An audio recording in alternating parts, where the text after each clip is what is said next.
went Teflon. And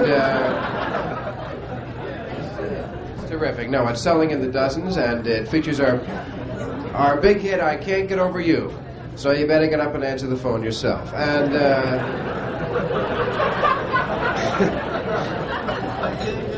no, it's a fun album. It's available in the bar at a very reasonable cost. We also have T-shirts, which are available in the bar, and they're available at a very reasonable cost, a fraction of what it would cost you to open up your own nightclub and print up T-shirts. Very good buy. And they're available in 4 sizes, small, medium, large, and get away from me, fat boys. So pick up on them. All right, I want to not hesitate in getting up our next act because he is a special treat. He's a guy who's on the road a lot. I would say I would guess that he is the most working comic in New York City. I rarely find this guy around because he is on the road. He just came back from Columbus, Ohio. Shh, please, they can hear you. I don't pick on anyone. Whoever makes the most noise gets the, most vitriol. You guys have behaved very nicely in the last.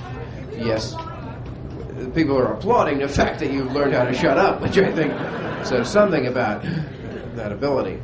No, let me begin with this guy because, as I say, we are running a little behind and we want to get him up. He is, as I say, one of the most working comics in the city. Just come back from Columbus, Ohio. He opens for a lot of rock groups like Chicago, he was just with a few months ago on their concert tour. So we're talking about somebody big, and he's going to perform for you now. Ladies and gentlemen, Mr. Rich Scheidner. Rich Scheidner.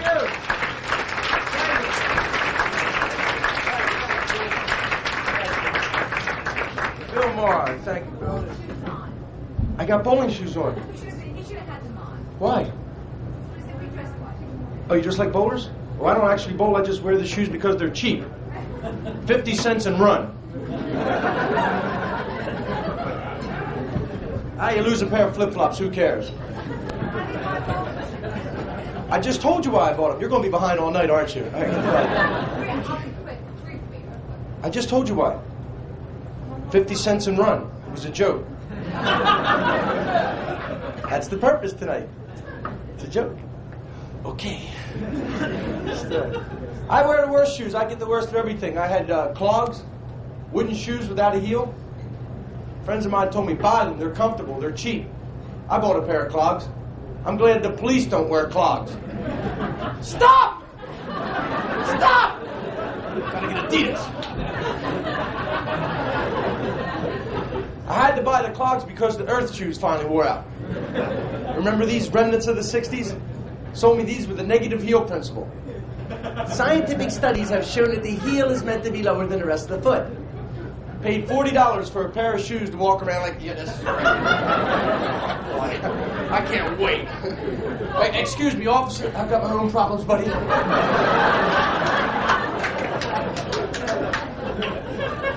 That's what I love about New York City. Wide open, anything goes. You can wear anything in New York City. You can come out and get the morning newspaper wearing an army helmet, a bathrobe, and wingtips.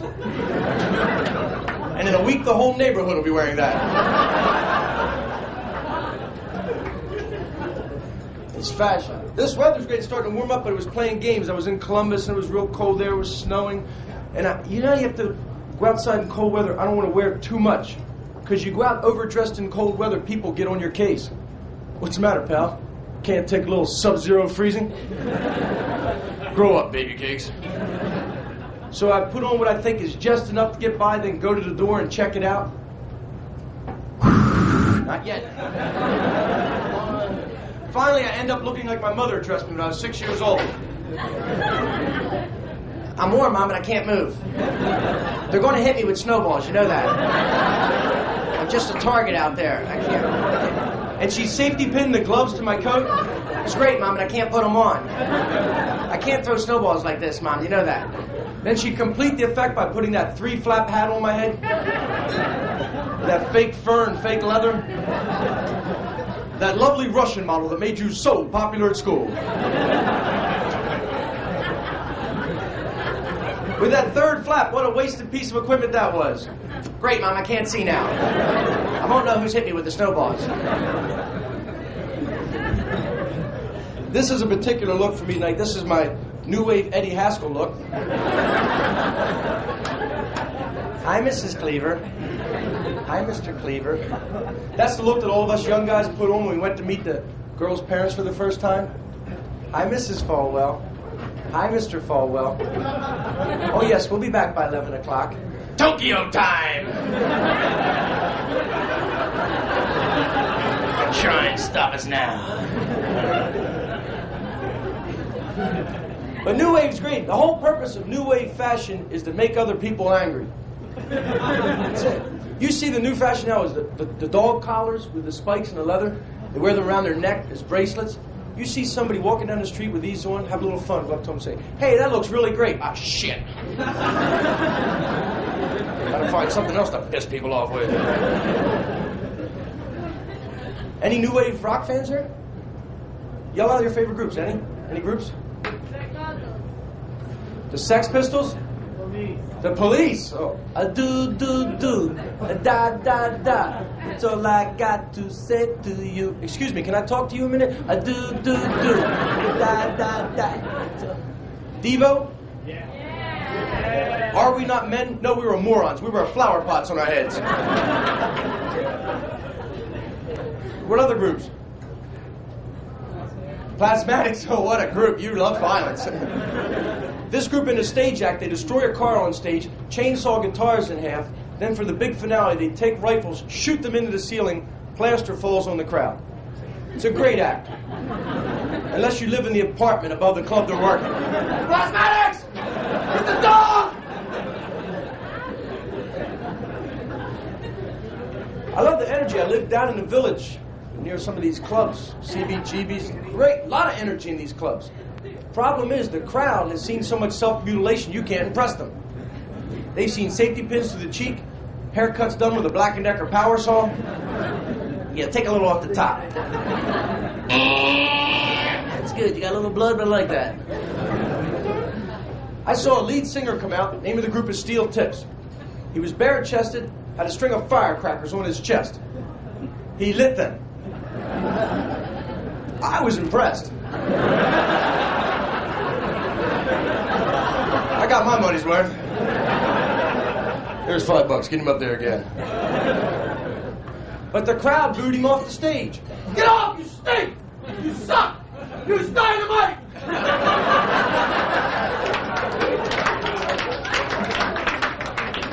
Cheapback. I like the dancing in these clubs. It's great. Looks like early American shock therapy.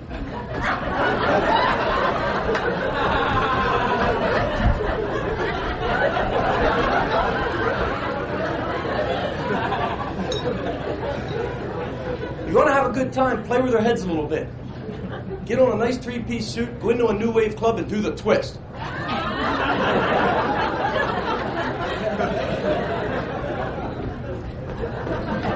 That guy's fucked up, man. I'm going disco. I really think so. Trying to think what will be next. There was disco dancing, which was so complicated. You had to dance and count at the same time. Much too much for me. What will be next? Eye dancing. I want to sit this one out.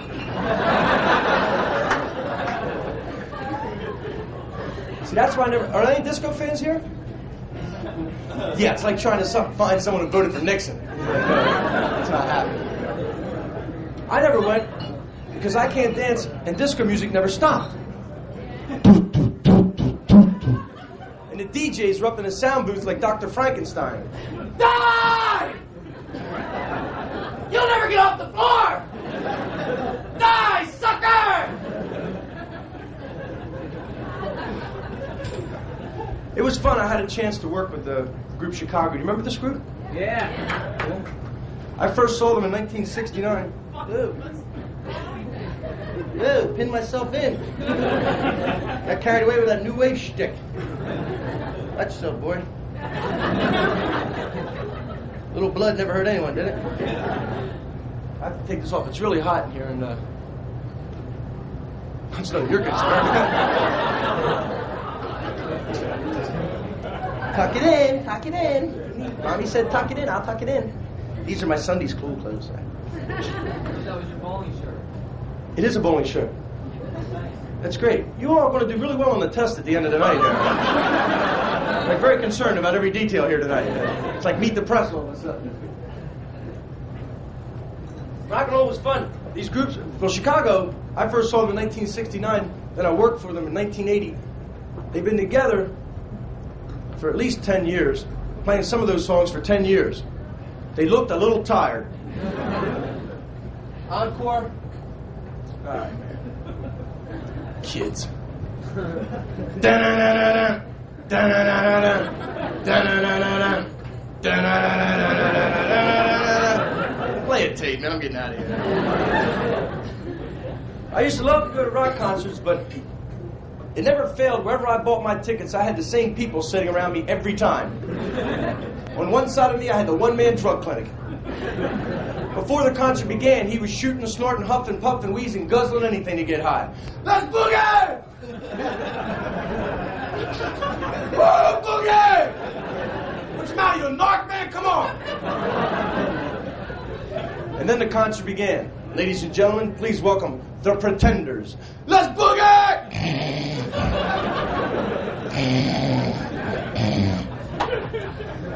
On the other side of me, I had his friend, a guy who came to buy a T-shirt and hear his favorite jukebox song. Play Brown Sugar, man. Play Brown Sugar. Why won't you play Brown Sugar? Play Brown Sugar. Everybody, play Brown Sugar. Play Brown Sugar. Play Brown. This is Stevie Wonder, man. He doesn't play Brown Sugar. Check your ticket stub. And the questions they ask, the group will ask questions. 16,000 screaming fans, and the group will open the request lines. Woo! All right, people, what do you want to hear? All right, boys, let's play it for them.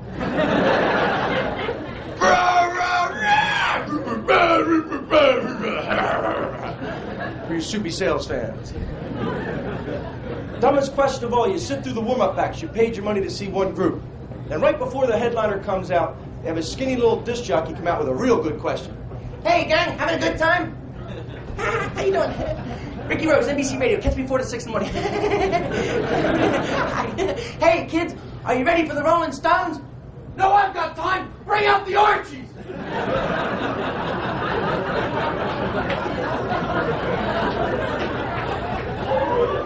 The Archies, play Sugar Sugar, man. Play Sugar Sugar.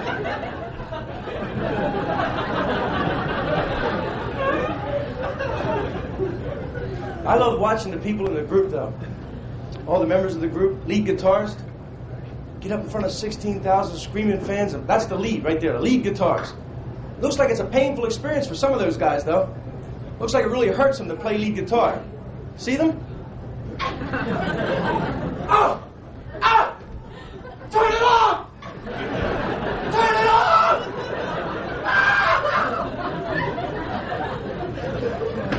Why do they make these faces? Do classical musicians make faces when they play? A cellist? Oh! Bach! Wagner! 120 violinists sliding across the stage. Woo! Tuxedo patrons. Would you play Rostropovich if you had a chance, please? The end of the concert, violinists breaking 400-year-old Stradivarius instruments.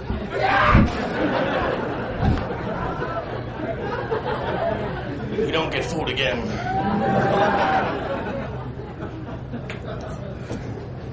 I talked before about meeting parents and all that sort of thing. I was home visiting my parents and remembered all those little rules. Like, my mother had this rule where I had to be in by the time the streetlights came on. I developed this vampire reflex. No! Let's go. Back to the cave, Igor. My dad was one of those kind of people who couldn't sleep at night if there was an insect alive in the house. He wouldn't rest until he killed them all. Come into my room 2 or 3 o'clock in the morning. Seen any mosquitoes? 2, maybe 3 days ago, Kimosabi, no tracks. Time to sleep. And he liked to kill them by smashing them against the wall with a rolled-up magazine. And he'd leave them there. So later he could brag about them like big game trophies. Come here, Frank, I want to show you something. See that one there? Bagged him, June 1978. Yeah, used the roll, field, and stream on that baby. I like the weight of that copy. The old lady wanted to take him down, but I said, no way. That's a bull mosquito, pal. My dad also taught me to drive, which was tough.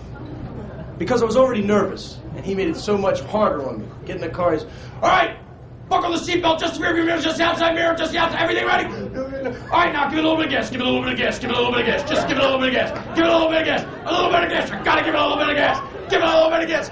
Can I start the car first, Dad?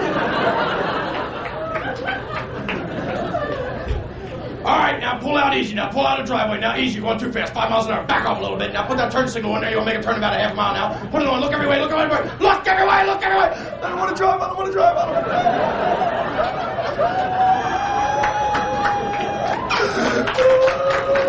My bicycle.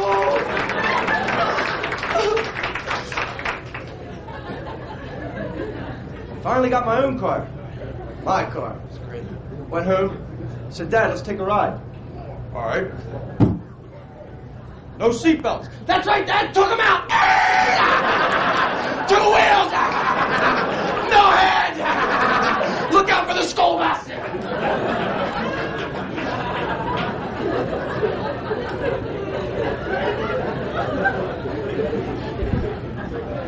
So sweet.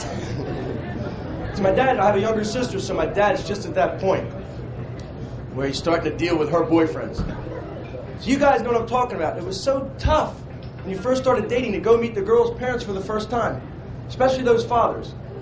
Those fathers want to intimidate us young guys so badly.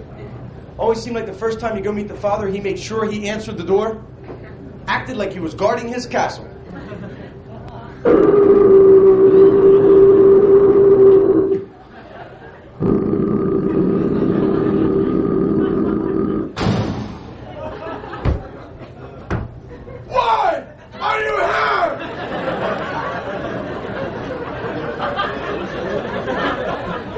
To see the wizard?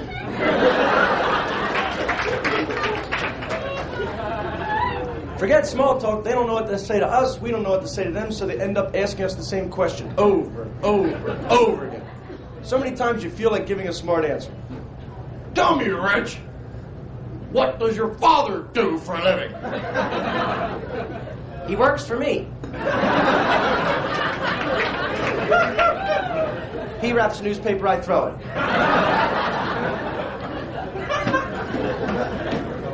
He likes riding handlebars. So when you get to that point where you feel like saying I love you in a relationship, that's so tough. So hard, because it never works out that both people say it at the same time. Somebody has to say it first. I don't care what those songs say. When you say I love you to somebody, you want to hear it coming back. Because you finally gathered the courage to say it.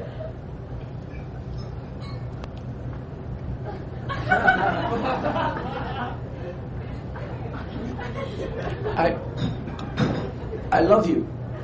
And you get that mutant stare in return. Hey, I was drunk. I didn't know what I was saying. Somebody else, not me. Woo! When you're first in love, though, boy, that's great. Everything that other person does is beautiful. It's love. The drug's working. She could have a belch. A belch that would whoop a cactus. It doesn't matter. You're in love. It's cute. Come on, baby. Belch in my face again. You know it, right? And we guys are fun, too. Sometimes we guys act differently around the woman we love when we're home alone than when we're out with the guys. See the guy at home, he's like, boopsie doopsie. Boopsie doopsie doo. I love you. Poopsie doopsie doo. Can I talk to you just a minute, Poopsie? Just this much. I have to go out and do some business with the guys. I'll be right back. I'll give you a back rub, make popcorn. Okay? Okay, Poopsie? Then the guy gets out with his friends. Yeah, I told the bitch I'd come back when I felt like it.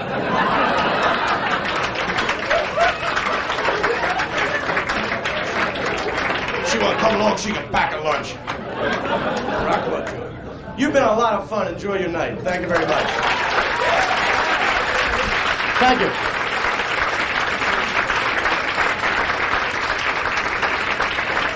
Rich Scheidner.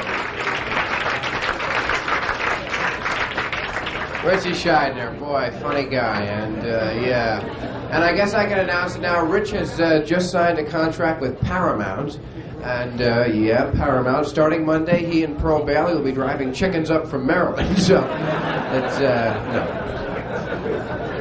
Of course, we joke about each other. Hi, guys. Nice to see you here. Ladies and gentlemen, these are the musicians we have for our next act. These are the finest musicians you can find in New York City, if you don't hire union people. And we do like to cut corners where we can. I kid, of course. We have a birthday I wanted to announce. Fern, where are you, Fern? You're right over here? Over here. Oh, now we have many Ferns. It's like, to tell the truth. My name is Fern. Is that Fern? Miami. Are you a beautician, Fern? I've always heard that all beauticians are named Fern. I don't know. No. What do you do, Fern? I work for a videotape house. A videotape what? Oh, well, good for you. And what brought you up to New York City? What brought you here? Videotape. Television. Television. Are you trying to get into or get out? I see. And this was a business trip? Yeah, 2 years. For 2 years? Well, what hotel are you at, Fern? I like so much today. Yeah, I guess so. Have you seen all the sights in New York City? I guess you have by now, huh? Nice. Yeah, did you get my new book about how to avoid the doggy do on the streets of New York? It's called Looking Out for Number 2. And it's there for all of you. How old are you, Fern, this birthday?